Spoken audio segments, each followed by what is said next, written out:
Bonjour Jean. Bonjour Richard. Lors de notre dernier entretien, tu nous as fait un cours 101 sur notre conception actuelle de l'univers moderne. Peux-tu nous en parler un petit peu plus? C'est vrai que c'était assez succinct et rapide. Oui, oui. En gros, donc, on a dit précédemment que l'univers était comme un ballon sur lequel avaient été dessinés des petits points qui étaient des galaxies, chacune de ces galaxies ayant des centaines de millions d'étoiles, et éventuellement la plupart de ces étoiles ayant des systèmes planétaires. Cet univers a démarré par une grosse explosion, d'où le nom de Big Bang, où toute l'énergie qui était en un point a explosé et se dilue petit à petit, s'est diluée. On peut imaginer ou imager l'évolution de cet univers depuis le début.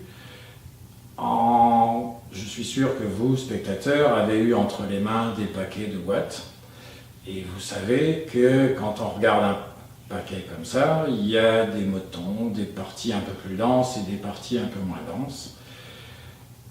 Dans la vision de l'univers, ces parties un peu plus denses, ces motons un peu plus denses, vont être les futures galaxies.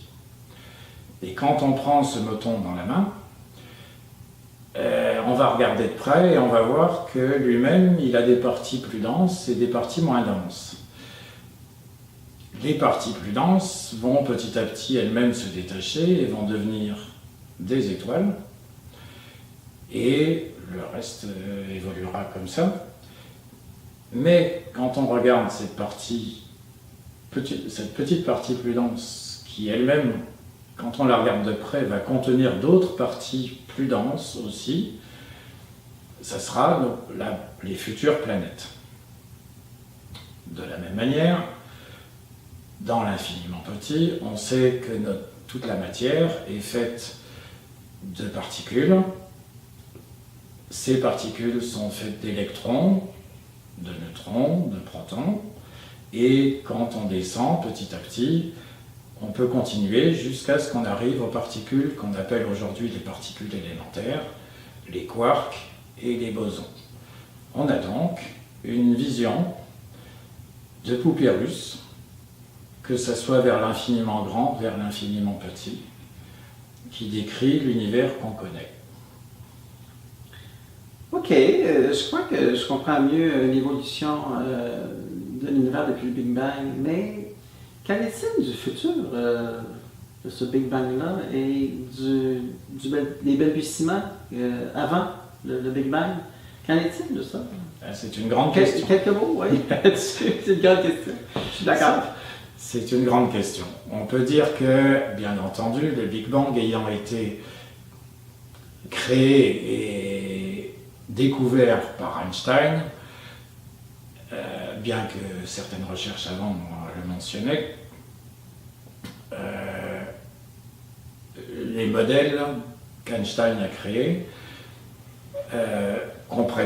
partent tous du Big Bang et présentent trois modèles différents d'univers. Un univers qui est perpétuellement en expansion, un univers qui s'expanse, puis se rétracte, puis s'expanse, comme un cœur qui bat, ou un univers stable.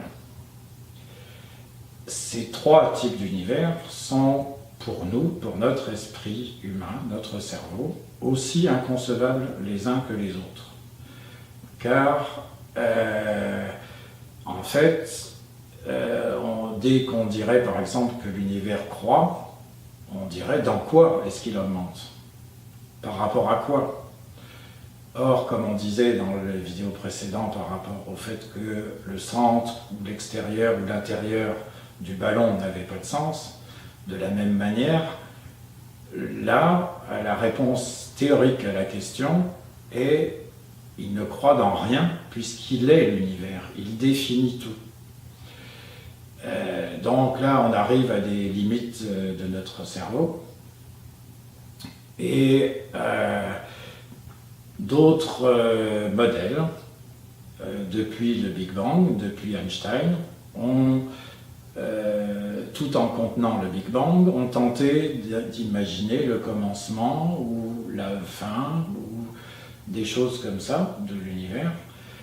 Et dans ce cas-là, on a eu différents modèles actuels, comme le modèle des cordes, la théorie des cordes, les multivers, les trous blancs ou les fontaines blanches, qui peuvent créer soit des univers multiples, ou des univers parallèles, ou des univers cycliques, qui se détruisent, etc.